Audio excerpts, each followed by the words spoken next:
کہ ایک دن حضور گھر میں تشریف فرما تھے اور نیم داراز تھے، لیٹے ہوئے تھے، اور آپ کی مبارک پنڈلی سے کپڑا ہٹا ہوا تھا۔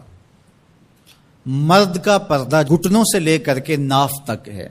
فاستاذن ابو بکر فاذن لہ، تو حضرت ابو بکر رضی اللہ تعالیٰ عنہ آئے، حضور نے کہا آ جائیے۔ وہو تلک الحال، اور آقا کریم اسی حالت میں بیٹھے ہوئے تھے۔ فتحدث، وہ بیٹھے اور حضور سے ہم کلام ہوئے۔ ثم استاذن عمر، پھر حضرت عمر آئے، انہوں نے اذن طلب کیا تو حضور نے کہا آ جائیے، اور حضور اسی حالت میں تشریف فرما رہے۔ فتحدث، وہ بھی بیٹھے اور گفتگو چلتی رہی۔ ثم استاذن عثمان، پھر حضرت عثمان کی آواز آئی، حضور میں اندر آ سکتا ہوں؟ فجلس رسول اللہ صلی اللہ علیہ وسلم، حضور سیدھے ہو کے بیٹھ گئے۔ وسوى ثيابه، اور جلدی جلدی اپنی پنڈلی کے اوپر کپڑا ڈال دیا۔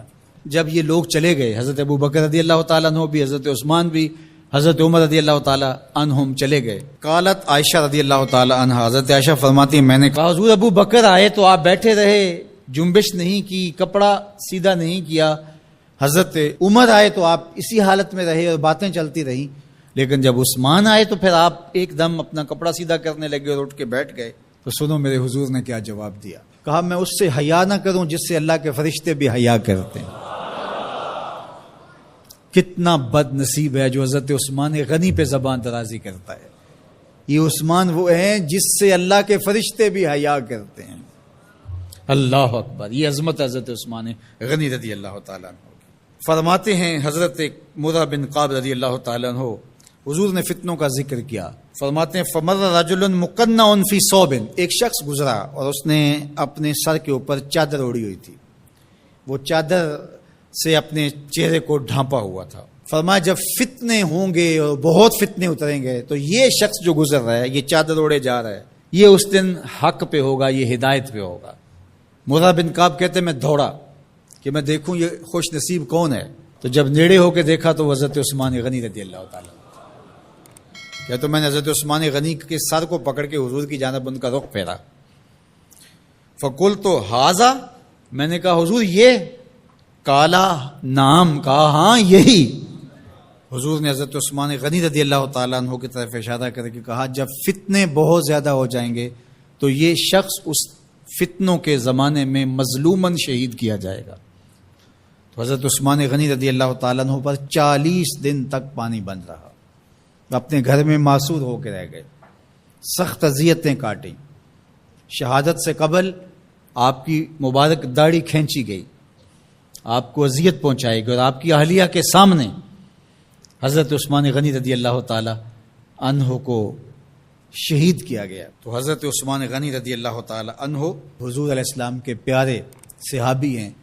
حضور کی 2 صاحبزادیاں یکے بعد دیگر حضرت عثمان غنی رضی اللہ تعالی عنہ کے نکاح میں آئیں۔ آپ کے بہت سارے نمایاں وصف ہیں جن میں حضور کا 2 مرتبہ داماد بننا، اور پھر فرمایا اگر میری اور بھی صاحبزادیاں ہوتی تو میں عثمان سے نکاح کر دیتا، اور پھر ذوالہجرتین 2 ہجرتیں، حبشہ کی جانب اور مدینہ المنورہ کی جانب، پھر شہادت کا اعزاز، اولین مسلمانوں میں ان کا شمار ہے، 10 مبشرہ میں ان کا شمار ہے، 4 خلفائے راشدین کے اندر ان کا 3را نمبر ہے۔ جمع قرآن اور نشر قرآن کی سعادت اللہ نے ان کے حصے میں رکھی۔ آپ کے اوصاف میں سے 2 وصف بہت نمایاں ہیں، ایک تو آپ کا سخی ہونا، دوسرا آپ کا وصف نمایاں حیا تھا۔ تو آج حضرت عثمان غنی رضی اللہ تعالیٰ عنہ کی ان صفتوں کو، حیا کو اپنے کلچر میں فروغ دینے کی ضرورت ہے، اپنی معاشرت میں فروغ دینے کی ضرورت ہے۔ ایک مرد ہو کے اتنا حیا دار، تو پھر عورت ہو کر حیا کی چادر پھاڑ دے اور وہ اس کو آزادی کا نام دے، تو اس سے وہ نسوانیت کا نور رخصت ہو گیا۔ اقبال نے کہا تھا جس علم کی تاثیر سے زن ہوتی ہے نازن، کہتے ہیں اسی علم کو ارباب نظر موت۔ تو حضرت عثمان غنی رضی اللہ تعالیٰ عنہ حیا اور سخاوت کے بہرے بے قرار تھے۔ بزرگوں کی سیرت اس لیے بیان کی جاتی ہے کہ ان کے نقوش پا کو اختیار کرنے کا جذبہ پیدا ہو۔ ان کا ذکر کرنا اس امت پر قرض ہے، اور ان کی محبت اور ان کا پیار اس امت کے رگ و ریشہ کے اندر محو نفوذ ہونا چاہیے۔